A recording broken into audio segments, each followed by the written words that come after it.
నమస్తే సార్. నమస్తే అమ్మా. నేను ఒక ప్రశ్న అడుగుతా. అడగండి. తెలంగాణలో సీఎం చంద్రబాబు పాలన ఎట్లుంది? చాలా మంది అనుకునేది చంద్రబాబు పాలన అంటున్నా నేను. రేవంత్ రెడ్డి పెద్ద దిక్కు అయిననే కదా. చంద్రబాబు నాయుడిని రేవంత్ రెడ్డి గారు గురువు అంటే ఎస్, రాజకీయ పార్టీగా గురువు అయి ఉండొచ్చు. గురువు అయ్యే ఇప్పుడు జర్నలిస్ట్ని అరెస్ట్ చేయమని పంపించిండా? ఎస్. ఇప్పుడు రాబోయే జిహెచ్ఎంసీ ఎలక్షన్లో 6 గ్యారంటీలు ఖచ్చితంగా నిరాశపరుస్తుంది అంటారా? ఎక్కడ నిరాశపరిచినాయి చెప్పండి మేడం. ఫ్యూచర్ సిటీ అంటున్నారు. ఫ్యూచర్ సిటీ పేరుతోని నాయకులంతా దోసుకుంటారు. ఫ్యూచర్ సిటీలో రేవంత్ రెడ్డి గారి కుటుంబం ఉంటారు కదా.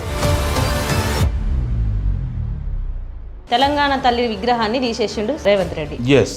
ఎందుకు అంత కక్ష సాధింపు? కేసీఆర్ గారికి నచ్చిన తల్లి విగ్రహం పెట్టినప్పుడు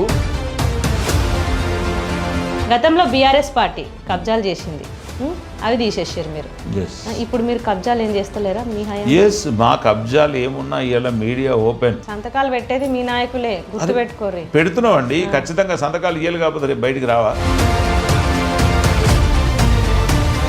గ్రామాలకు పోతే నేను తిరిగిన సాక్షాత్తు నేను చెప్తా, గ్రామాలకు పోతే బరాబర్ కేసీఆర్ మళ్ళీ రావాలని మాట్లాడతారు.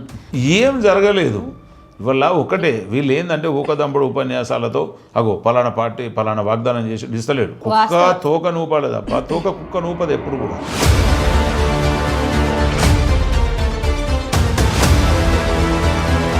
కేటీఆర్ మాట్లాడే భాష కావచ్చు, హరీష్ రావు గారు మాట్లాడే భాష, వాళ్ళ బిడ్డలన్నీ వింటారంటే చెవులు మూసుకోకుండా. మరి అట్లా మాట్లాడినప్పుడు ఈట్గా జవాబు పత్తర్ సే దేంగి అన్నట్టు మరి ఆయన మాట్లాడినప్పుడు రేవంత్ రెడ్డి గారు ఆ మాత్రం కౌంటర్ ఇచ్చేప్పటికీ వీళ్ళు ఉన్నాడు సమాజం.